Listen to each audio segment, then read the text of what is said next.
বিসমিল্লাহির রহমানির রহিম। এটা পাইল ফাউন্ডেশনের উপর তৃতীয় ভিডিও। এই ভিডিওতে 16 থেকে 21 পর্যন্ত যে টপিকগুলো আছে সেগুলো দেখব। তো ultimate bearing capacity shaft friction দিয়ে শুরু করছি। তো ultimate bearing capacity shaft friction. তো আমরা জানি আলটিমেট বিয়ারিং ক্যাপাসিটি একটা পাইল তার এন্ড বেয়ারিং এবং শ্যাফট ফ্রিকশন দুইটার মাধ্যমে আসলে রেজিস্ট করে। আমরা এন্ড বেয়ারিং এর যে ফর্মুলাগুলো সেগুলো দেখছি। এখন আমরা শ্যাফট ফ্রিকশনের জন্য যে ফর্মুলাগুলো সেগুলো দেখব। তো শ্যাফট ফ্রিকশন হলো this is a measure of the resistance that the soil offers to the pile along its surface. অর্থাৎ একটা পাইলের সারফেসের যে ফ্রিকশন এর জন্য যে রেজিস্ট্যান্স সে প্রোভাইড করে। এই যদি একটা পাইল হয় তাহলে এই পাইলের যে স্কিন আছে তার বাইরের যে সারফেস, এই সারফেসটা যে রেজিস্ট্যান্স সয়েলের সাথে প্রদর্শন করে সেটাই হলো স্কিন ফ্রিকশন। তো এটাকে আমরা মেজার করি কিভাবে?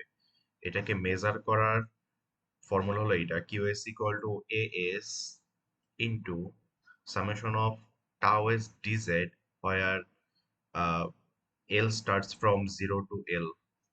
ওকে, okay, Z starts from 0 to L. এখানে জেড হলো টাওয়েস এর উপর, সরি, টাওয়েস হলো জেড এর উপর ডিপেন্ডেন্ট। মানে হলো গভীরতা বাড়ার সাথে সাথে, ডেপথে যাওয়ার সাথে সাথে টাওয়েস এর মান বাড়তে থাকে, এটাই বোঝাচ্ছে। এবং এই যে টাওয়েস ডিজেড, যদি এটাকে দেখি, এইখানে আরো ডিটেলসে লেখা আছে the shaft friction QS acts around the perimeter of the pile and over the embedded length. অর্থাৎ এমবেডেড লেন্থ তত যে লেন্থ পরিমাণ ঢুকছে সেই লেন্থ এবং এটার পেরিমিটার।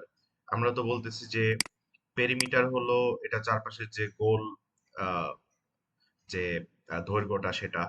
এবং এটাকে যদি আমরা যতটুকু পর্যন্ত ডাবছে ততটুকু পর্যন্ত যদি এক্সটেন্ড করে দেই তাহলে কিন্তু এটার সব পেরিমিটার চলে আসতেছে।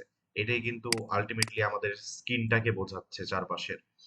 তো এজন্য এটা ঠিক আছে। It may be expressed using QS equal to AS into summation of tau s dz।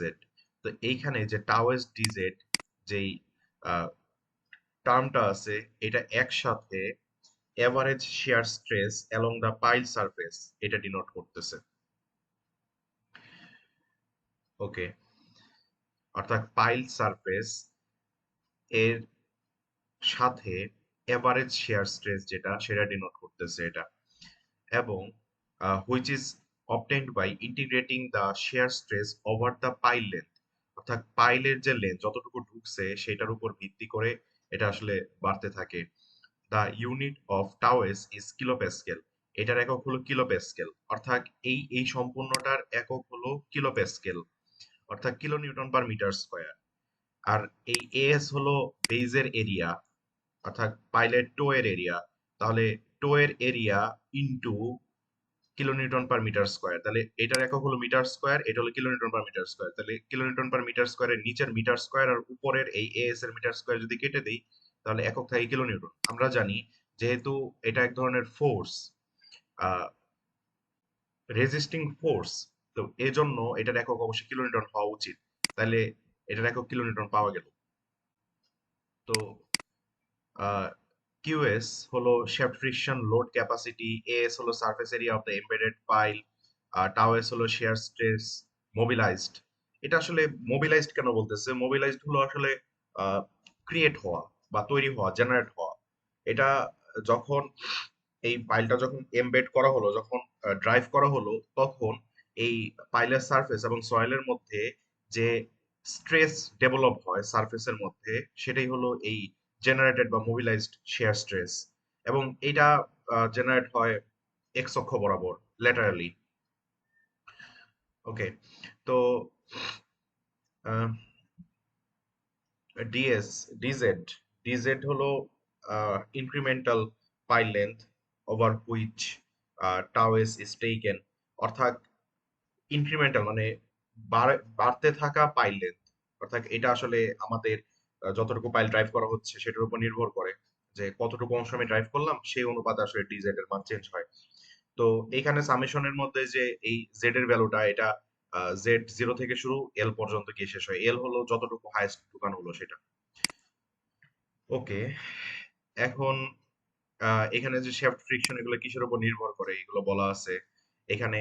আহ, বলতেছে যে the pile such a soil type, density, cohesion, friction angle, pore water pressure, pile material, roughness, diameter এগুলোর উপর নির্ভর করে।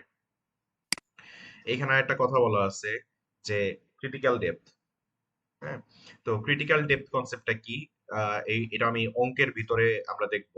তো critical depth আসলে বোঝায় যে আমরা বলতেছি যত গভীরে যাচ্ছে পাইল তত প্রপোর্শনালি এটার বাড়তেছে,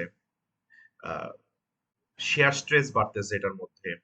কারণ আমরা এটা দেখতে পাচ্ছি যে জেড যত বাড়ে অবশ্যই এই টোটালটার মান তত বেড়ে যাবে। তার মানে এই গভীরতা বাড়ার সাথে সাথে আসলে স্ট্রেস বাড়তেছে। তো যেহেতু সয়েলের কিছু আনসার্টেনিটি প্রপার্টি আছে, অর্থাৎ এটার নিচের মানে লেয়ার গুলোকে আমরা খুব একটা এত বেশি বিশ্বাস করতে পারি না যে আমরা বলে দিচ্ছি যে এটা একদম 2:1 মেথডে বাড়তেই আছে, অথবা কোনো একটা লিনিয়ারিটি ওরা মেনটেন করতেছে এই ধরনের গ্যারান্টি দেওয়া যায় না। তো এজন্য এটার স্ট্রেসটাকে একটা নির্দিষ্ট গভীরতা পর্যন্ত ধরা হয়, এই গভীরতা পর্যন্ত এটা বাড়ছে, বাড়ার পরে আর বাড়ে নাই, সেটা এর নিচের যে গভীরতাটা আছে সেই পর্যন্ত কনস্ট্যান্ট হিসেবে গেছে। অর্থাৎ উপর থেকে একটা নির্দিষ্ট গভীরতা পর্যন্ত বাড়ছে এবং এই গভীরতার নিচে যে পোর্শনটুকু আছে সেইখানে এই জায়গায় যতটুকু বাড়ছিল সেটা আসলে কনস্ট্যান্টলি নিচে নেমে গেছে, এইটা হিসেবে ধরা হয়। এটা আমরা অঙ্কে দেখবো। এটা এখানে কথা বলা হয়েছে যে assume effective stress constant below 15 to 20 D, অর্থাৎ ডায়ামিটারের 15 থেকে 20 গুণ গভীরতা যতক্ষণ আমরা চলে গেছি সেইখানে নিচে যে পোর্শনটা আছে সেটাকে আমরা কনস্ট্যান্ট ধরে নিব আমাদের স্ট্রেস। তো এই তো। আর টাওয়েস হলো shear stress mobilised between soil and pile. এখন যদি টাওয়েস কনস্ট্যান্ট হয়, টাওয়েস আসলে আমরা বললাম যে গভীরতার সাথে চেঞ্জ হয়। হ্যাঁ, এখন যদি টাওয়েস আমরা বলেই দিই যে উপর থেকে নিচ পর্যন্ত ফুল কনস্ট্যান্ট, তাহলে এখানে কিউএস হবে এএস ইন্টু এল ইন্টু টাওয়েস। অর্থাৎ এইখানে আর এই ডিজেড এর এই টার্ম গুলো এখন আর আসবে না, যেহেতু এটা ভ্যারি করতেছে না। তো এটা সরাসরি চলে আসছে, অর্থাৎ A S into L into tau S. তো এখানে বলতেছে যে if tau S is constant with depth then qs can be simplified at qs equal to as into l into taoes, where l is the length of the pile, অর্থাৎ পাইলের length হলো l. However, this assumption may not be valid for layered or heterogeneous soils, অর্থাৎ কয়টা layer ওয়ালা যদি soil থাকে, কারণ আমরা জানি লেয়ারের সাথে চেঞ্জ হবে, এটার স্ট্রেস চেঞ্জ হবে। তো যদি আহ, এই লেয়ার্ড সয়েল বা হেটারোজেনিয়াস মানে বিভিন্ন কম্পোনেন্ট যুক্ত, where tau S may vary with depth, অর্থাৎ গভীরতার সাথে ভ্যারি করবে। To use this method you need to know the dimension of your pile, অবশ্যই পাইলের ডাইমেনশন জানতে হবে, এরিয়া ক্রস সেকশনাল এরিয়া জানতে হবে, এটা লেন্থ জানতে হবে, তাহলে আমরা আসলে এটা ক্যালকুলেট করতে পারবো এই ফর্মুলা দিয়ে। এই হলো এটার সূত্র। আচ্ছা, এখন আমরা ultimate bearing capacity shaft friction এটার জন্য বিটা বিটা মেথড দেখব স্ট্রেস বের করার জন্য। আমাদের আগের যে মেথডটা ছিল এটা হলো জেনারেলাইজড ফর্মুলা। এখন যদি আমরা নির্দিষ্ট মেথড ইউজ করতে চাই, যেমন বিটা মেথড আছে, আলফা মেথড আছে, তো এটাকে বিটা মেথড চেনার একটা সহজ উপায় হলো, শর্টকাট হলো এখানে বিটা থাকবে, আলফা মেথড চেনার সহজ উপায় হলো এখানে আলফা থাকবে, এবং কোয়েশ্চেনে সি ইউ এর ভ্যালু দেওয়া থাকবে, আলফার ভ্যালু দেওয়া থাকবে, আর এটার ক্ষেত্রে বিটার ভ্যালু দেওয়া থাকবে। তো যেই ভ্যালুগুলো দেওয়া আছে সেগুলো দেখে আমাদের বুঝতে হবে যে আমাদের আসলে কোন মেথডে যেতে হবে। তো এই ক্ষেত্রে আমরা টাওএস বা এফএস বের করতেছি। টাওএস বা এফএস হলো mobilised shear strength between pile and soil. তো সয়েল এবং পাইলের মধ্যে যে শেয়ার স্ট্রেংথ জেনারেট হচ্ছে, তো সেইটার পরিমাণ আমরা বের করতেছি এই বিটা মেথড, বা এখানে এটার নাম হলো ইফেক্টিভ স্ট্রেস অ্যানালাইসিস। এটা কি ইফেক্টিভ স্ট্রেস অ্যানালাইসিস কেন বলতেছে? তো এটা যদি পড়ি, এখানে আমরা দেখতে পাচ্ছি এমনিতে যে এটা যে ইউজ করতেছে এটা ইফেক্টিভ স্ট্রেস। ওকে, ইফেক্টিভ স্ট্রেস কি ছিল? যে সয়েলের মধ্যে মাটি এবং পানি দুইটা মিলেই আসলে আহ, এই স্ট্রেসকে রেজিস্ট করে। তো যদি শুধুমাত্র মাটি, অনলি মাটি অ্যালোন যতটুকু স্ট্রেস রেজিস্ট করে সেটাকেই আসলে ইফেক্টিভ স্ট্রেস বলতেছে। তো এখানে যেহেতু ইফেক্টিভ স্ট্রেস ইউজ করা হয়েছে এই জন্য আসলে এটাকে effective stress method, effective stress analysis বলতেছে। ওকে, আর এখানে যে আমরা টাও এস আর এফএস বের করব, এটা তো আমাদের মানে সরাসরি কিউএস এর সাথে রিলেটেড। তো আমরা জানি কিউএস ইকুয়াল টু কি, এরিয়া ইনটু স্ট্রেস। ওকে, এটার ইউনিট কি হবে? এটা ইউনিট হলো কিলো প্যাসকেল বা kilonewton per metre square. Kilonewton per metre স্কয়ারের সাথে আমরা যদি এই পাইলের যদি এরিয়া, যদি ক্রস সেকশন এরিয়া যদি গুণ দিয়ে দিই তাহলেই তো আমাদের এই কিউএস টা চলে আসে। তো এইখানে শুধুমাত্র আমরা বিটা মেথড আর আলফা মেথডের সাহায্যে এই মোবিলাইজড শেয়ার স্ট্রেসটা বের করবো আর কি, স্ট্রেংথ। তো এখন এটা আসছে কিভাবে? এইখানের সংজ্ঞাগুলো এখানে বলা আছে যে আমরা যেহেতু এখানে ইফেক্টিভ স্ট্রেসকে কনসিডার করতেছি, তো সেজন্য আসলে এটাকে ইফেক্টিভ স্ট্রেস অ্যানালাইসিস বলতেছে। তো এটা হলো এইখানের কথা। এবং অন্যান্য বিষয় যদি দেখি, এখানে এই ইফেক্টিভ স্ট্রেস অ্যানালাইসিস মেথডে একটা কথা জোরালোভাবে বলা হয়েছে যে এই মোবিলাইজড শেয়ার স্ট্রেংথ যেটা আছে সেটা আসলে এই ইফেক্টিভ স্ট্রেসের সাথে সরাসরি লিনিয়ারলি রিলেটেড। আমরা এটা দেখতে পাচ্ছি যে এটার সাথে এটার একটা লিনিয়ারিটি সম্পর্ক। তো যদি লিনিয়ারিটি সম্পর্ক হয় তাহলে যেহেতু প্রপোর্শন আছে এখানে, সমানুপাতিক মানে চিহ্ন আছে, তো সেটাকে যদি সমান চিহ্ন কনভার্ট করতে হয় তাহলে আমাদের একটা সমানুপাতিক ধ্রুবক আনতে হয়, বিটা। এটা হলো ওই বিটা। এখন এটাকে আমরা প্রপোর্শনালিটি কনস্ট্যান্টও বলতে পারি, আবার এখানে সুন্দর নাম আছে, এটাকে বলা হয় স্কিন ফ্রিকশন কোএফিসিয়েন্ট। ওকে, এখানে এটা ডিটেলস লেখা আছে, the beta method is a method that assumes that the shear stress between the soil and the pile is proportional to the effective vertical stress, অর্থাৎ ইফেক্টিভ ভার্টিক্যাল স্ট্রেসের সাথে একদম proportional at any depth. The proportionality factor beta, অর্থাৎ এখানে beta হলো proportionality factor, is a function of the soil pile interaction friction angle। অর্থাৎ এখন এই ফ্রিকশন অ্যাঙ্গেল সম্পর্কে জানাবো, ঠিক আছে? এখান থেকে যদি অন্যদিকে চলে যাই তাহলেই হবে। এটাকে কমপ্লিট করে ফেলি। তো the proportionality factor beta is a function of the soil pile interaction friction angle delta and the lateral earth pressure coefficient k। ওকে, তো এবং এই বিটা মেথডটা আমরা কোহেসিভ এবং কোহেশনলেস উভয় সয়েলের জন্য ইউজ করতে পারি। তো এখন এখানে যে কথাটা বললো যে বিটা হলো ডেল্টা এবং কে এর ফাংশন, এই যে আমরা এটা দেখতে পাচ্ছি বিটাকে লেখা যায় কে ট্যান ডেল্টা। এখানে কে জিনিসটা কি? কে এর সুন্দর নাম হলো কোএফিসিয়েন্ট অফ আর্থ প্রেসার। এটাকে যদি সহজ ভাষায় বলি, কে আসলে কি করবে? আমাদের যদি কোনো একটা ফোর্স কিংবা স্ট্রেস যদি হরিজন্টালি কাজ করে সেটাকে ভার্টিক্যালি কনভার্ট করে দিবে, অথবা যদি এটা ভার্টিক্যালি কাজ করে তাহলে সেটাকে হরিজন্টালি কনভার্ট করে দিবে। এবং সেটাকে কনভার্ট করার জন্য আমরা এই ফর্মুলাটা ইউজ করি। কে কে ভাঙলে কে ইকুয়াল টু লেখা যায় del H prime divided by del V prime. এখানে ডেল এইচ প্রাইম কি? ডেল এইচ প্রাইম আমরা হরিজন্টালি যে স্ট্রেস কাজ করে সেটা, আর ডেল ভি প্রাইম কি? ইফেক্টিভ স্ট্রেস, যেটা অবশ্যই ভার্টিক্যালি কাজ করে, যে ভি দ্বারা বোঝাচ্ছে ভার্টিক্যালি। তাহলে K equal to del H prime divided by del V prime. এখন আমাদের মনে করো মানে দেওয়া আছে যে ডেল এইচ প্রাইম, তাহলে ডেল এইচ প্রাইম সমান কি লিখতে পারি আমরা? এই ডেল ভি প্রাইম কে এর সাথে যদি গুণ দিয়ে দিই তাহলে কে ইন্টু ডেল ভি প্রাইম। তাহলে কি এই এই হরিজন্টাল যে স্ট্রেসটা ছিল সেটা তখন ভার্টিক্যালি কনভার্ট হয়ে গেল। তাহলে কে এর ভূমিকাই হলো এইটা, যে হরিজন্টাল ফোর্সকে ভার্টিক্যালি কনভার্ট করবে অথবা ভার্টিক্যালকে হরিজন্টালি কনভার্ট করবে আমাদের প্রয়োজন অনুসারে। ওকে, এখন এই যে জিনিসগুলো আর কি কি ব্যাখ্যা করা যায় এখানে? আচ্ছা, এখানে যে angle of friction between pile and soil, এই সম্পর্কে বলতে চাইছিলাম। তো পাইল অ্যান্ড সয়েলের মধ্যে অ্যাঙ্গেল অফ ফ্রিকশন, এই জিনিসটাকে আসলে চিন্তা করা একটু কঠিন।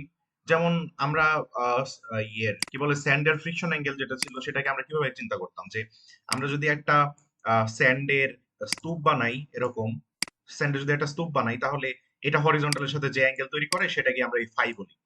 তো এখন এইটাকে তাহলে কিভাবে চিন্তা করা যায় যে এই friction angle between pile and soil, এটাকে চিন্তা করার জন্য যদি একটু আহ, একটু কল্পনা করি, যদিও আমি যে যে কল্পনাটা করছি এটা সবাই রিলেট করতে পারবে কিনা জানি না, কারণ দুইটা প্রেক্ষাপট ভিন্ন। তবু চেষ্টা করা যেতে পারে। আর ডেল সম্পর্কে যদি আরো কিছু কথা বলে দেই ওইটা দেখার আগে, the angle of friction between pile and soil del depends on the installation method and roughness of the pile surface. For driven piles, driven মানে কি বলছিলাম, যে হ্যামার প্রয়োগ করে আমরা ভিতরে প্রবেশ করাবো, delta is equally taken S five prime. Five prime বলতে ওই যে ফ্রিকশন অ্যাঙ্গেল বোঝাচ্ছে সরাসরি, সয়েলের ফ্রিকশন অ্যাঙ্গেলের সমান ড্রাইভেন পাইলের জন্য। আর বোর্ড পাইলের ক্ষেত্রে সেটাকে ফ্র্যাকশন নেওয়া হয় ফাই এর, অর্থাৎ 0.675 প্রাইম অথবা 0.5 প্রাইম, এটা আসলে দেওয়া থাকবে কোশ্চেনে। কোশ্চেনে বলাই থাকবে যে ডেল এর মান হলো এত, ডেল এর মান এরকম বলা থাকবে। আমি দেখিয়ে দিই একটা, তাহলে সুন্দর হবে। এই যে ডেল এর মান এখানে 0.85 প্রাইম, এগুলো বলা থাকবে, কে এর মান দেওয়া থাকবে, এগুলো জাস্ট এরকম। তো এখন যদি এটা হয়ে থাকে, তাহলে এই সম্পর্কটা কিভাবে আসছে সেগুলো যদি একটু দেখতে চাই, সেটাকে দেখার জন্য আমি চলে যাচ্ছি আমাদের আহ, মাটির যে সয়েলের শেয়ার স্ট্রেংথ, সেটার জেনারেলাইজড একটা ভিউ। এগুলোকে এগুলো আসলে সবকিছুর সাথে কোরিলেটেড, কিন্তু এত সহজভাবে আসলে এগুলোকে বোঝা যায় না। তো একটু ইমাজিনেশন পাওয়ারটা ইউজ করতে হবে। ধরে নেই আমাদের এটা হলো পাইল, পাইল কি সোজা থাকে, তাই না? পাইল সোজা থাকে এবং নর্মাল ফোর্স বা ভার্টিক্যাল স্ট্রেস উপর দিকে কাজ করতেছে। ওকে। এবং মাটির সাথে ইন্টারাকশন, সেটা এদের হরিজন্টালি কাজ করতেছে। তো এদের রেজাল্টেন্ট এদিকে কাজ করবে। তো এই যে পাইলের সাথে যে অ্যাঙ্গেলটা, এটাকেই আসলে আমরা ওই ডেল্টা হিসেবে মানে চিন্তা করতে পারি, কল্পনা করতে পারি। অর্থাৎ পাইলটাকে যে আঁকড়ে ধরছে, মানে মাটির সাথে যে একটা ফ্রিকশন কাজ করতেছে, একটা আঁকড়ে ধরার, সেইখানে যে একটা রেজাল্টেন্টের বিষয় তৈরি হয়েছে, সেই বিষয়টাই হলো ওই ডেল্টা দ্বারা রিপ্রেজেন্ট করতেছে। মানে এটা জাস্ট কল্পনা করার জন্য। তো এখন এখানে আরেকটা জিনিস দেখতে পাচ্ছি যে tau S equal to tau S equal to del B prime tan delta. তো এই জিনিসটাও আমরা এখান থেকে চাইলে রিলেট করতে পারি। কিভাবে রিলেট করতে পারি? এখানে আমরা দেখতেছি যে এটা হলো রেজাল্টেন্ট ফোর্স, রেজাল্টেন্টের দুইটা কম্পোনেন্ট, একটা নর্মাল কম্পোনেন্ট, একটা হলো হরিজন্টাল কম্পোনেন্ট আছে এখানে। তো নর্মাল আর হরিজন্টাল কম্পোনেন্ট যদি থাকে, তাহলে আমরা এখানে যদি এই উপরের যদি একটা ত্রিভুজ নেই, এখানে যদি একটা ত্রিভুজ কল্পনা করি যে আর এন ও, এই ত্রিভুজে যদি আমরা ট্যান থিটা নেই, তাহলে কি লম্ব বাই ভূমি যদি নেই, তাহলে এটা পাওয়া যাবে। সেইখান থেকে আর এন, আর এন সমান পাওয়া যাবে এন ট্যান থিটা। এখানে সুতরাং এই আর এন কে তখন আমরা এফ লিখতে পারি। এটা আর এন কি, এটা হরিজন্টাল কম্পোনেন্ট হিসেবে কাজ করতেছে, হরিজন্টাল কম্পোনেন্ট।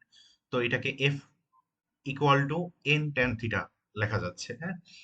তো এইখানে আমাদের কাছে একটা বিষয় এখন ক্লিয়ার হয়ে গেছে যে এই যে হরিজন্টাল কম্পোনেন্টের সাথে নর্মাল যে কম্পোনেন্ট আছে, সেটার রিলেশন হলো এটা, যে হরিজন্টাল এবং normal, horizontal equal to normal component into tan theta. Okay. তাহলে এটাকে আমরা এইভাবে কনভার্ট করতে পারি না? আমাদের যে শেয়ার স্ট্রেংথ, এটা হলো হরিজন্টাল কম্পোনেন্ট, বা এটা আসলে হরিজন্টাল শেয়ার আসলে কি কাজ করে, শেয়ার আমাদের এটাকে আহ, এই প্রেসার মানে ক্রিয়েটটা করে, এটার ইফেক্টটা হলো ল্যাটারালি। তো এইখানে যদি টাও এফটা এইটার সাথে যদি আমি তুলনা করি, তাহলে এই এন, এন কি ছিল? নমিনাল বা ভার্টিক্যাল স্ট্রেস। এই যে এখানে ভার্টিক্যাল স্ট্রেস আছে, যে বি, বি বি আসলে কি রিপ্রেজেন্ট করে? এন্ড বেয়ারিং স্ট্রেস, বা নিচের যে উপর দিকে ভার্টিক্যাল স্ট্রেস, সেটা। ওকে। এখন এইখানে যে আহ, এটা যে কাজ করতেছে, সেটাকে এইভাবে আসলে রিপ্রেজেন্ট করা যায়। আর টেন থিটা, থিটাকে আমরা বলছিলাম ডেল্টার সাথে চিন্তা করতে। তাহলে আসলে এইখান থেকে এটাকে রিলেট করা যায়। এবং এই জায়গায় এরপরে এই যে টেন বিটা প্রাইম, হ্যাঁ, এইটাকে এখন আমাদের যদি এই এর সাথে যদি রিলেট করতে চাই, তাহলে আমাদের কে আনতে হবে, কারণ এখানে কে সমান কি ছিল? যে হরিজন্টাল এবং ভার্টিক্যালের যে রেশিও, সেটা ছিল কে। এখন এই টেন বিটা প্রাইমকে আমরা লিখতে পারি কে, কে ইন্টু ডেল ভি প্রাইম, এটা হিসেবে লিখতে পারি। এবং এটাকে আলটিমেটলি আমরা বিটা বলতেছি, যেটা আসলে আমাদের আলটিমেটলি দাঁড়ায় যে tan s or phi s equal to beta tan v prime। ওকে। এটার আরো ডিটেলস নিচে আছে, আরো ডিটেলস দেখাচ্ছি। তো যদি এটা হয়ে থাকে, তাহলে এখানে আরেকটা কথা বলা আছে যে নর্মালি কনসলিডেটেড সয়েলের জন্য এখানে কে কে জিরো এনসি, জিরো বলতে আসলে বোঝাচ্ছে রেস্ট অবস্থায়। আমরা ফাউন্ডেশন যখন পড়তেছি, অথবা ই যখন পড়তেছি, কি বলে, রিটেনিং ওয়াল, রিটেনিং ওয়ালে আমরা active art pressure, passive art pressure এবং আর্ট প্রেসার এট রেস্ট, এই জিনিসগুলো সম্পর্কে জানছি। তো আর্ট প্রেসার এট রেস্টের জন্য কে এর মান হলো এটা। আমরা কিন্তু এই সিমিলার ফর্মুলা গুলো কিন্তু ওই রিটেনিং ওয়ালে ইউজ করছি, একদম সিমিলার। তো এইখানে আহ, কে এই নর্মালি কনসলিডেটেড জন্য আমরা কে সমান কে জিরো এনসি, এনসি বলতে নর্মালি কনসেন্ট্রেট বোঝাচ্ছে, এবং এটা টিপিক্যাল ভ্যালু হয় 0.25 থেকে 0.4 এর ভিতরে। আমাদের এটা কনসার্ন না, আমাদের এগুলো দেওয়া থাকবে প্রশ্নে, যেটার ভ্যালু কত। আর কে এর মান কি? Coefficient of earth pressure at rest in normally concentrated soil. Okay, আচ্ছা, এখন এইখানের ব্যাখ্যাগুলো এইখানে অনেক সুন্দর করে দেওয়া আছে। এটার ফুল মানে জিনিসটা আর কি, ব্যাখ্যাটা। তো assume that the soil pile interface is a plane surface with an angle of del with the horizontal। অর্থাৎ ওরা বলতে চাচ্ছে যে সয়েল পাইল যে ইন্টারফেসটা আছে সেটা একটা অ্যাঙ্গেল করে আছে হরিজন্টালের সাথে, এর মানে এটা কল্পনা করে নিতে চাচ্ছে, যাতে আমরা মোর কলম যে ফেইলার ক্রাইটেরিয়ন আছে সেটা যাতে অ্যাপ্লাই করতে পারি। মোর কলম ক্রাইটেরিয়ন থেকে আমরা জানি যে tau F equal to C plus del N tan tan phi. তো এটা যদি আমরা অ্যাপ্লাই করি তাহলে সেইখান থেকে এখানে কোনটার কি পরিচয় সেটা দেওয়া আছে, যে এটা কোহেশনের জন্য আসছে, এটা আসছে ডেল এন প্রাইম আসছিল ইফেক্টিভ ভার্টিক্যাল স্ট্রেসের জন্য আসছে, অর্থাৎ ফেইলার প্লেনের সাথে নর্মাল অবস্থায় আছে। এরপরে ফাই আছে হলো effective friction angle of soil. তো এইখানে যে সি প্রাইম বা কোহেশনটা, এই কোহেশনটাকে নেগলেক্ট করা হয়। নেগলেক্ট কেন করা হয় সেই সম্পর্কেও বলা আছে এখানে। The effective cohesion C prime doesn't change with the pore water pressure. অর্থাৎ এটা পোর ওয়াটার প্রেশারের সাথে চেঞ্জ হয় না, but it is very small compare to effective stress. অর্থাৎ এইখানে যে ইফেক্টিভ স্ট্রেসের যে কম্পোনেন্টটা আছে সেটার তুলনায় এই সিটা অনেক বেশি নেগলিজিবল। এজন্য এই সি কে পরবর্তীতে আর কনসিডার করে নাই। তো এই সি কে কনসিডার যদি না করি তাহলে আমাদের এই যে ফর্মুলাটা এটা সিম্পলিফাই হয়ে এই ফর্মুলাতে চলে আসে। এখন এটাকে আরো অ্যানালাইজ করা যায়।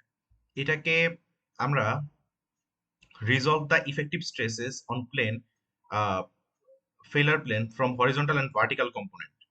তো এটাকে যদি আমরা হরিজন্টাল আর ভার্টিক্যাল কম্পোনেন্টে যদি ভাগ করে দেই এটাকে, যে হরিজন্টাল আর ভার্টিক্যালে কনভার্ট করে দিলে এরকম পাওয়া যায় যে বি দ্বারা আসলে ওই হরিজন্টাল বোঝাচ্ছে আর ভি দ্বারা ভার্টিক্যাল বোঝাচ্ছে। অর্থাৎ এই এই ট্যানের যে কম্পোনেন্টটা আছে এটাকে এই চিন্তাগুলো এখান থেকে আসছে, এখান থেকে। তো এখান থেকে আমাদের একটু হিসাব নিকাশ করলে এখানে সাইন এবং কসের মাধ্যমে এই জিনিসগুলোকে করা যায়। আর এটা কিন্তু ডিরেক্টলি রিলেটেড না, এগুলো হলো ফোর্স, আর এখানে আমরা স্ট্রেস নিয়ে কাজ করতেছি। তো এই জিনিসগুলো আসলে কল্পনা করার সুবিধার জন্য আসলে দেওয়া হয়েছে, যাতে আমাদের, যেহেতু আমরা এই ফিগারগুলোর সাথে পরিচিত, মানে একদম ক্লাস 9-10 থেকে পড়ে আসতেছি, এজন্য আমাদের জন্য রিলেট করতে সুবিধা হবে। জাস্ট ফর দ্যাট, আর কোনো কিছু না। তো এইখান থেকে আমরা হরিজন্টাল এবং ভার্টিক্যাল কম্পোনেন্টে ভাগ করতে পারি। তো যদি ভাগ করে দেই তাহলে, আর এটা সম্ভবত ওই যে এই কম্পোনেন্টটাকে যে ভাগ করছে সেটা দেখাইছে যে এখানে এই কম্পোনেন্টটাকে ভাগ করে হরিজন্টাল এবং ভার্টিক্যালি আসলে কনভার্ট করে দিছে। তো যদি এটাকে ভাগ করে তাহলে আমরা যদি এটাকে সাবস্টিটিউট করে দিই, এই ডেল প্রাইম এন এটার মানটাকে যদি এটা দ্বারা এখানে সাবস্টিটিউট করে দিই তাহলে এরকম পাচ্ছি। এরপরে আমরা যদি করে দেই,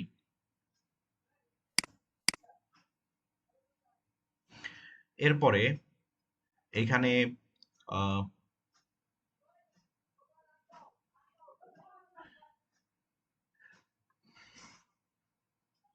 10 ফাই।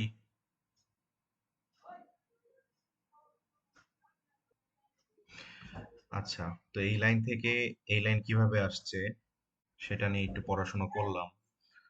তো এটা থেকে বুঝতে পারলাম আপাতত এই লাইন থেকে এই লাইন কিভাবে আসছে সেটা না জানাই আমাদের জন্য ভালো, কারণ অনেক বড় একটা ডেরিভেশন এবং অনেক ত্রিকোণমিতিক ফর্মুলা এটার মধ্যে ইউজ করছে।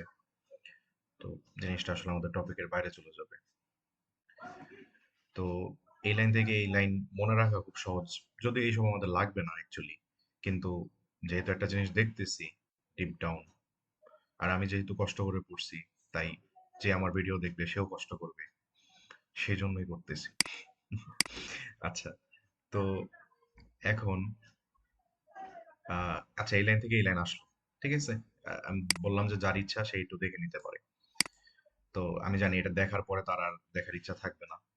তো ডিফাইন কে, হ্যাঁ, আর কে এর ডেফিনেশন তো আমরা একটু আগে দেখছি যে হরিজন্টাল এবং ভার্টিক্যালের যে রেশিও সেটাই হলো কে। তো এখন সুতরাং আমরা এইখানে কি লিখতে পারি? বিটা সমান কে ট্যান ডেল্টা। এটা আসলে কোথা থেকে আসছে? বিটা সমান কে ট্যান ডেল্টা, কে ট্যান ডেল্টা। ওকে, তো এই যে আহ, এই জায়গায়, আচ্ছা, বিটা সমান আমরা জানি কে ট্যান ডেল্টা। ওকে, এটা আমাদের জন্য আগে থেকে ডিফাইন করা আছে বিটার মান। তো আমরা এইখান থেকে বিটা সমান কে ট্যান ডেল্টা, আমরা যদি উভয় পাশকে যদি ডেল ভি প্রাইম দিয়ে যদি মাল্টিপ্লাই করে দিই, তাহলে এই পাশেও ডেল ভি প্রাইম আসলো, এই পাশেও ডেল ভি প্রাইম চলে আসলো। হ্যাঁ, এই ইকুয়েশনটারই। এখন উভয় পাশে যদি আমরা del V prime into tan delta into tan phi prime যদি উভয় পাশে যদি যোগ করে দিই, তাহলে আমরা কি পাচ্ছি? এটার সাথে আমরা এই পোর্শনটা যোগ করলাম এবং রাইট সাইডের সাথে এই পোর্শনটা যোগ করলাম। যোগ করলে আমরা দেখতেছি যে এই তো রাইট পোর্শন এবং লেফট পোর্শন উভয়টা সমান, তাই আমরা যে কোনো একটা পোর্শনকে নিয়ে নিতে পারি। হ্যাঁ, এবং এটাকে আমরা টাও এক্স হিসেবে রিপ্রেজেন্ট করে দিতে পারি যে কোনো একটা পোর্শনকে নিয়ে। তো এই ক্ষেত্রে tau X equal to beta del V prime, অথবা tau X equal to K del V prime tan delta plus del V prime into tan delta into tan phi prime. তো এটা আসলে যে এই পোর্শন আর আহ, এটা যেহেতু সমান, এই পোর্শন আর এটা যেহেতু সমান, এই দুটোকে যদি বাদ দিয়ে দিই, তাহলে শুধুমাত্র এখানে এটা আর এটা আমরা যেহেতু যোগ করছিলাম আগে, এটা যোগ করছিলাম মূলত এই পাঁচটার সাথে, যাতে এইখানে যাতে আমরা মিলাতে পারি, এই জিনিসটাকে যাতে আমরা ম্যাচ করতে পারি। যদি এটার সাথে এই পাশের এটা যদি ম্যাচ হয়ে যায়, তার মানে আমরা এটা সমান কি বলতে পারি? টাওয়াইজ বলতে পারি। এটা সমান, যেহেতু এই পাশটা ম্যাচ হয়ে গেছে, তাহলে এটাকে আমরা টাওয়াইজ বলতে পারি। এটাকে যদি আমরা টাওয়াইজ বলে দিই, তাহলে আমরা বলতে পারি যে আমাদের বিটা ডেল ভি প্রাইম এটা সমান টাওয়াইজ। অথবা এই পাশে আরেকটা কি পোর্শন আছে, এইটা এই পোর্শনটুকু, এই পোর্শনটুকু, এটা সমানও আসলে টাওয়াইজ। উভয় পাশকে আমরা টাওয়াইজ বলতে পারি। তো যদি এখানে টাওয়াইজ বলে দিই,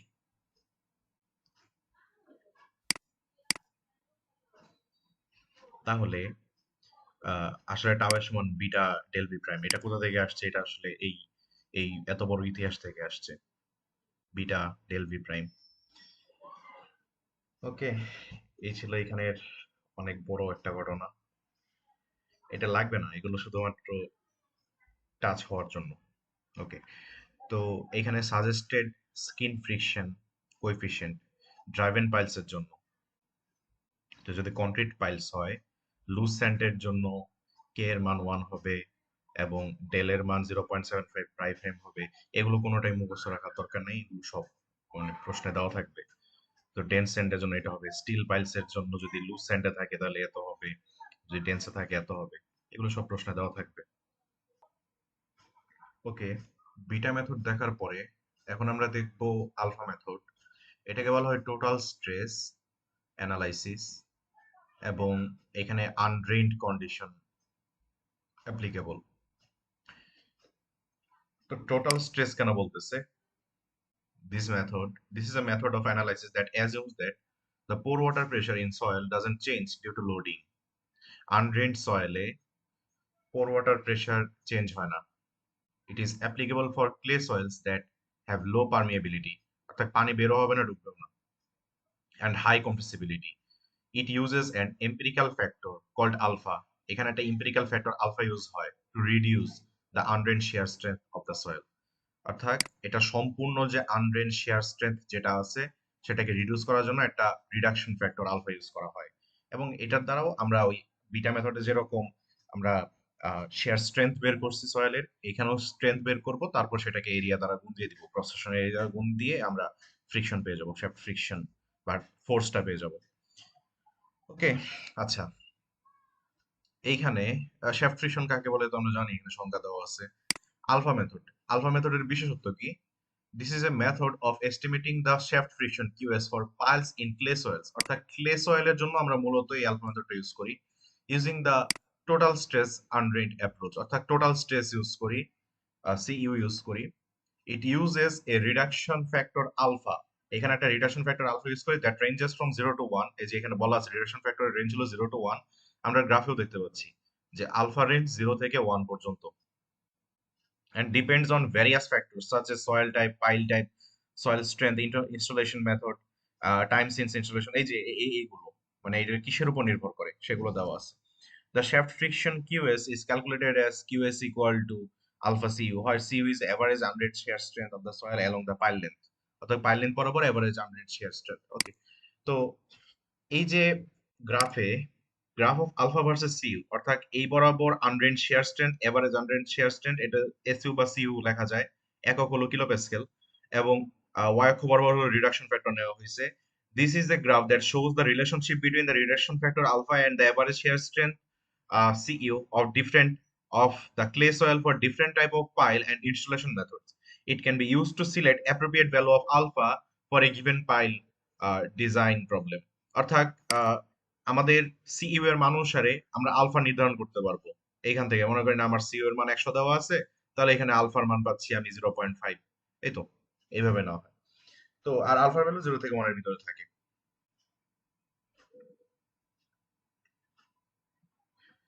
আচ্ছা, আগের গ্রাফটা থেকে আনড্রেন্ড শেয়ার স্ট্রেংথ এবং আলফা সরাসরি কানেক্টেড ছিল। তার এই আনড্রেন্ড শেয়ার স্ট্রেংথ থেকে রিডাকশন ফ্যাক্টরের মান বের করা যেত। এখন এটা সরাসরি কানেক্টেড না থেকে আনড্রেন্ড শেয়ার স্ট্রেংথ যেটা আছে সেটাকে আহ, আমরা যে লেয়ারের জন্য বা যে গভীরতার জন্য বের করতে চাচ্ছি আলফার মান, সেই গভীরতায় যে ইফেক্টিভ স্ট্রেস আছে সেটা দ্বারা আনড্রেন্ড শেয়ার স্ট্রেংথ কে ভাগ দিয়ে দিতে হবে। অর্থাৎ ওই লেয়ারের আনড্রেন্ড শেয়ার স্ট্রেংথ ডিভাইডেড বাই ওই লেয়ারের ইফেক্টিভ, ওই ডেপথে ইফেক্টিভ স্ট্রেস, ওটা দ্বারা যখন ভাগ দিয়ে দিব তখন যে ভ্যালুটা পাচ্ছি সেটার সাথে তুলনা করে এই গ্রাফ থেকে বের করা যায়। তো এইখানে ড্রাইভেন এবং বোর্ড উভয় ধরনের পাইলের জন্য রিলেশন দেখানো হয়েছে। ওকে, আচ্ছা, এরপর আছে negative screen friction. Negative screen friction বলতে বোঝাচ্ছে যে আহ, মাটি এটাকে রেজিস্ট করার বদলে মাটি আরো সেটেল হয়ে যাচ্ছে, কনসোলিডেট হয়ে এই পাইলটাকে টেনে আরো নিচে নিয়ে যাচ্ছে, অর্থাৎ নেগেটিভ ফ্রিকশন কাজ করতেছে। আমরা জানি ওই ওই ফ্রিকশনটা জেনারেলি সয়েলের ফ্রিকশন ওকে উপরের দিকে ফোর্স দেয়, কিন্তু নেগেটিভের ক্ষেত্রে নিচের দিকে দিচ্ছে, অর্থাৎ এটাকে টেনে নিচের দিকে নিয়ে যাচ্ছে। Negative skin friction, this is a downward force that acts on the pile due to the settlement of surrounding soil, অর্থাৎ চারপাশের সয়েলের সেটেলমেন্টের জন্য নিচের দিকে কাজ করে। It occurs when soil is compressible and consolidates due to its self weight or external loading, অর্থাৎ এক্সটার্নাল লোডিং অথবা এটা সেলফ ওয়েটের জন্য যখন এটা কনসলিডেট হয় এবং কম্প্রেস হয় তখন এটা নিচে নেমে যাচ্ছে আস্তে আস্তে। ইট রিডিউসেস দ্য ইফেক্টিভ ক্যাপাসিটি, অর্থাৎ এটার অবশ্যই ইফেক্টিভ ক্যাপাসিটি কমিয়ে দিচ্ছে, কারণ আহ, এটা যে পরিমাণ লোড নেওয়ার কথা ছিল এখন সেটা নিতে পারছে না, লোড দিলে এটা নিচে নেমে যাচ্ছে of the pile, and increases the axial stress in the pile, অবশ্যই অ্যাক্সিয়াল স্ট্রেস বেড়ে যাচ্ছে, এক্সিস বরাবর নিচে দিয়ে কাজ করতেছে। ওকে, এখন এখানে কিছু কথা বলছে। If the soil is settling due to self weight, the shaft friction will work downwards, অর্থাৎ এটা যদি সেলফ ওয়েটের জন্য সেটেল হতে থাকে তাহলে শ্যাফট ফ্রিকশন নিচের দিকে কাজ করা শুরু করবে, causing negative skin friction. Okay, negative skin friction reduces the effective capability of the pile and increases the axial stress in the pile because it acts as downward load on the pile head, অর্থাৎ pile, আমরা জানি সম্পূর্ণ যে এই downward লোডটা সেটাকে চিন্তা করা হয় পাইল হেডে কাজ করতেছে এবং এটা নিচে দিয়ে কাজ করতেছে, এই জন্য এটার ইফেক্টিভ যে পারফরমেন্স বা ক্যাপাবিলিটি সেটা কমিয়ে দিচ্ছে। The pile has to resist both the applied load and from the structure and the drag load from the soil, অর্থাৎ এই পাইলটাকে তখন একই সাথে এই ড্রাগ লোড মানে হলো এই যে চারপাশের মাটি ওকে নিয়ে যে নিচে নেমে যাচ্ছে সেই লোডটাকেও রেজিস্ট করতে হচ্ছে, এবং উপর থেকে যে স্ট্রাকচারের যে ওভারবার্ডেন প্রেসার সেটাকেও তাকে রেজিস্ট করতে হচ্ছে। এখানে ড্রাগ লোডের কথা বলা হয়েছে, this negative skin friction can produce a drug load, অর্থাৎ এই ড্রাগ লোড মানে টেনে নিয়ে যাওয়ার লোড, এই আর কি, নিচে টেনে নিয়ে যাওয়ার load, which can be very large for long piles, যদি পাইল অনেক বড় হয় এবং চারপাশে সব সয়েল নিচে নিয়ে তাকে নিচে নিয়ে যাচ্ছে তার মানে অনেক বড় হবে এই ফোর্সটা। তো ড্রাগ লোডের সংজ্ঞা যেখানে বলা আছে, this is the total negative skin friction force that is transferred to the pile head, it can be very large for long piles in soft soil, it can cause excessive settlement, অর্থাৎ অনেক বেশি settlement হতে পারে, or failure of the pile or pile cap. ওকে, তো এখানে আরো অনেক কিছু বলা আছে এই বিষয়ে। এইখানে এই যে ফিগারটা, এই ফিগারটা থেকে আমরা দেখতে পাচ্ছি যে shows that forces acting on a single pile or a clay soil, এই ক্লে সয়েলের উপরে একটা সিঙ্গেল পাইলে কি ধরনের ফোর্স কাজ করতেছে সেটা এখানে দেখাচ্ছে। Q U is the ultimate load capacity of the pile. Q হলো ultimate load capacity which consist of end bearing, যেটা হলো এন্ড বেয়ারিং এবং শ্যাফট ফ্রিকশনের সম্মিলিত ফলাফল। W is the self weight, এই যে ডাব্লিউ এটা নিচে দিয়ে কাজ করতেছে। Q S is the negative when, Q S বা শ্যাফট ফ্রিকশন ইজ নেগেটিভ, অর্থাৎ এটা নিচে দিয়ে কাজ করতেছে। জেনারেলি এটা উপর দিয়ে কাজ করে, এটা এই ফিগার দেখতে পাচ্ছি নিচে দিয়ে কাজ করতেছে। when the soil settles more than the pile, অর্থাৎ পাইলের থেকে সয়েল বেশি সেটেল হয়ে যাচ্ছে, অর্থাৎ সয়েল ওকে নিচে নিয়ে মানে একই সাথে ওকে নিয়ে টেনে নিয়ে যাচ্ছে, তাহলে এটা টোটাল ক্যাপাসিটি কিভাবে মেজার করব? কিউ নিচে দিয়ে কাজ করতেছে, কিউএস নিচে দিয়ে কাজ করতেছে, ডাব্লিউ নিচে দিয়ে কাজ করতেছে, শুধুমাত্র কিউ বিটা উপর দিয়ে কাজ করতেছে। তাহলে আমরা শুধুমাত্র রিলাই করতে পারি ওই এন্ড বেয়ারিং এর উপর, অর্থাৎ এন্ড বেয়ারিংটা এই সবগুলোকে আসলে রেজিস্ট করার চেষ্টা করবে। যদি এটা না করতে পারে তাহলে ফেল করবে, এই আর কি। তো এখানে আরেকটা সুন্দর জিনিস হলো যে আলফা মেথডে আমরা যে এই আনড্রেন্ড শেয়ার স্ট্রেংথ পাই, সেটা আমাদের এই নেগেটিভ স্কিন ফ্রিকশনকে মানে ইউজ করতে সহায়তা করে। Alpha method, this is a method of estimating the negative skin friction force for piles in clay soils using the total stress undrained approach. It uses a reduction factor alpha that ranges from 0 to 1, এটা আমরা জানি, এবং এই ফ্যাক্টরগুলোর উপর এটা নির্ভর করে। Negative skin friction force is calculated, negative skin friction force calculate করতে পারি আমরা কিভাবে? QS equal to alpha CU এর সাহায্যে। হ্যাঁ, এই যে এখানে কিউএস এর মানটাকে আমরা আলফা সিইউ এর সাহায্যে ক্যালকুলেট করতে পারি। আমরা তো এটা এখানে ক্যালকুলেট করছি আলফা মেথডের সাহায্যে, আলফা সিইউ। ওকে, তো যদি এটা হয়ে থাকে তো এই হলো ঘটনা। এখানে আরো কিছু জিনিস বলা আছে। As consolidation proceeds skin friction increases as effective stress, এটা effective stress increases with dissipation of excess pore pressure, অর্থাৎ পানি বের হয়ে যাওয়ার সাথে সাথে, যেহেতু এটা কনসলিডেশন করতেছে, কনসলিডেশনে পানি বের হয়ে যায়। তো পানি যদি বের হয়ে যায় তাহলে ইফেক্টিভ সয়েল স্ট্রেস বাড়তেছে। তারপর হলো coating the piles with bitumen has been found to reduce the skin friction.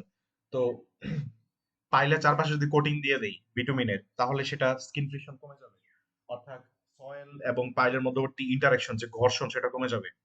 Drag load can develop alone from the reconsolidation following pile driving, অর্থাৎ পাইল ড্রাইভিং করার পরে যে একটা রিকনসলিডেশন বা নতুন করে যে কনসলিডেশন শুরু হয়েছে, সেইটার কারণেই পরপর ওর একা একাই ওর মধ্যে ড্রাগ লোড তৈরি হতে পারে। যে আমি ড্রাইভ করলাম, ড্রাইভ করার পরে এই মাটির মধ্যে যে একটা ইফেক্ট তৈরি হয়েছে রিকনসলিডেশনের, ওইটার জন্য অটোমেটিক একটু ডেবে যেতে পারে, মানে নিচে চারপাশে সারাউন্ডিং সয়েল সহ ডেবে যেতে পারে। তো এটা বলতেছে only very small displacements are required to mobilise this frictional force, অর্থাৎ সামান্য পরিমাণ, অর্থাৎ 5 থেকে 10 মিলিমিটারও যদি নিচে ডেবে যায়, তাহলে দেখা যাবে যে সম্পূর্ণ পাইলটা এটার সারাউন্ডিং সয়েল নিয়ে একটা এটার মধ্যে একটা ড্রাগ লোড জেনারেট হয়ে গেছে, অর্থাৎ নিচে নামা যাওয়া শুরু হয়েছে, এই আর কি। এই হলো এখানে টোটাল ঘটনাটা বললাম। এরপরে আমরা এইখানে ইম্পেরিক্যাল মেথড সম্ভবত আরো দুই একটা আলোচনা করবে। এইখানে যেটা ইউজ করছে আমরা এন্ড বেয়ারিং এবং শ্যাফট ফ্রিকশন বের করব এসপিটি ভ্যালুর সাহায্যে। এসপিটি এর ফুল মিনিং হলো স্ট্যান্ডার্ড পেনিট্রেশন টেস্ট।